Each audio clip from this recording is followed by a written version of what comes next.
माधव बोली गोटे पिलाटी थिला तार काम थिला से दैनिक मल्ल युद्ध पाई प्रैक्टिस करिवो क्षीर पीब हनुमान मंदिर रे जाइकिरि बस तार ये तीन काम माने छोट बेल ठारू माधवर चिंतन है मु मल्ल योद्धा हेबी कहबार कथा है तार सेटार इंटरेस्ट है छोट बेल ठारू सी शिखी चलला किंतु तांकर एते संबल नथिला जड़े मल्ल योद्धा शिखिब माने ताको टिके बल हवापाई बा शक्ति हवापाई से क्षीर पीब आ सबुदिन प्रैक्टिस करियो प्रैक्टिस कले तो एनर्जी दरकार सेथिपाई धीरे धीरे धीरे धीरे से बड़ होता है थरे गाँ को बाहर लोक माने आसी गाँ रे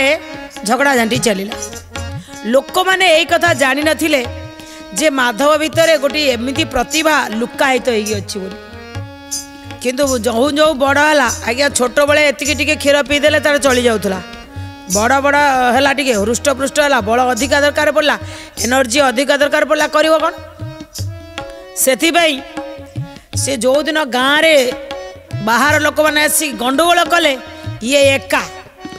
समस्त को मारिक भगेदेला पूरा लोक मैंने कहले अरे ये गाँव रे एमती गोटे मल्ल योद्धा अच्छी अरे बाबा तो गोटाए विधा आम संभाली पार्लुन गाँ लोक मैंने से दिन जानीगले अच्छा माधव भीतर गोटे एमती प्रतिभा अच्छी कि से माने कौन कले माने निज निज घर आनी किए बेले बेले क्षीर देदेले हे बाबा तू आम घरे जो बढ़िया बढ़िया अच्छी खा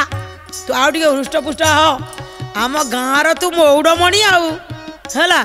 ए गाँव सी मौड़मणि किंतु एमती गाँ से गाँ पाखक लगिकी जो मंदिरटा रही हनुमान मंदिर चारिपटे मार्केट ता मझिरे रही से गाँ टी आउ से मंदिर टी लोक मैंने हनुमान मंदिर को आसती समस्ते क्षीर आनती खाली हनुमान पाखे बुला हम कि पीब किए ना माधव कहीं ना से बलवान सी आम गाँव मौड़मणि सी गाँव ना रखिब समस्ते भारी बाहा प्रशंसा भारी खुशी किंतु से इलाकार जी सम्राट थिले सीए किंतु भारी दुखी माधव चरित्र रे कहीं ना से सम्राट सबुदिन हाथी रे जाती आज्ञा जिते गोटे जिनिस को अनभ्यास विषं विद्या जदि अभ्यास नथिबो सबु काम आज्ञा विष अभ्यास करिया को पड़ो से सबुदिन अभ्यास करे ये राजा जेमिति एई पट देकी जाती सी कौन कर राजा जमी हाथी रे जीवे सी सियाड़ दौड़िकी पलि आसो हाथीर लांगुट को जोड़की माडी बस जिते लांगुटा को माडी बस माहू तो आड़े मारू चल चल आगु को हाथी हली पारे एत बल हाथी भी आ खोज उठे पारे लोक मैंने सब दौड़ा दौड़ी आसनी ए तार ये काम राजा को भारी कष्ट अनुभव हुए कहीं माने जदि तमे अन्य जन को अपमान दवापाई पशु भली रिपु भावना आणिब बा अन्य को जनकर शत्रुता भावना आणिब सी केबे भल नुह राजा जो गोटे सम्राट सी सम्राट जो हाथी उपर आसती गोटे दम गोटे दांटे आउे आउ सियाड़ू आइला बेलू यही जो मंदिर पाखर पारे ये पूरा अनै बही आज कौन राजा बा सम्राट का हाथी आसबनी कि जेमती देखीदेला हाथी आसु सी दौड़िकी जो आगे पछक माटी बस जेहेतु मार्केट भीतरटा लोक मैंने सब आसी कहे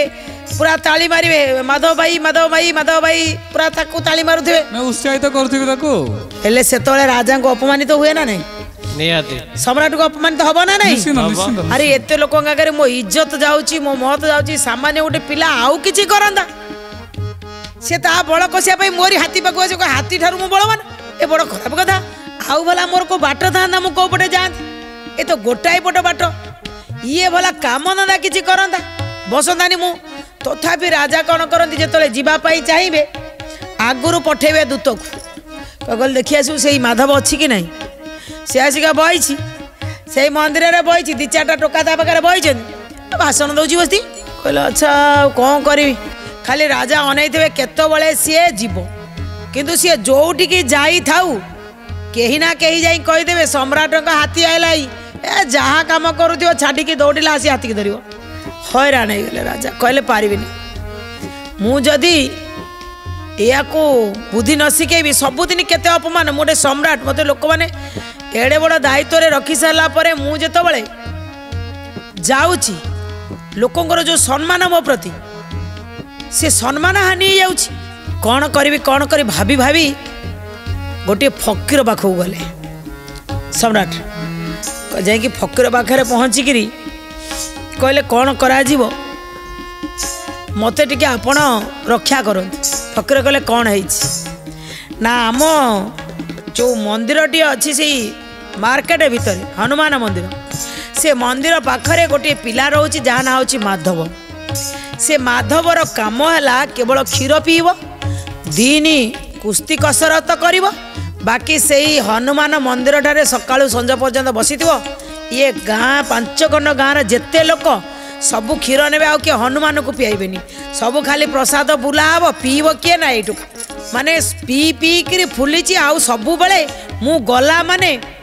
मो हाथी की सी माडी बसी धरुची मत भारी अपमान लगुच कि गोटे बुद्धि मत दियो बहुत समय बसी भाविले महात्मा कहले हाँ मन पकड़े कहले बढ़िया गोटे बुद्धि अच्छी कहले आज्ञा जल्दी जल्दी बतातु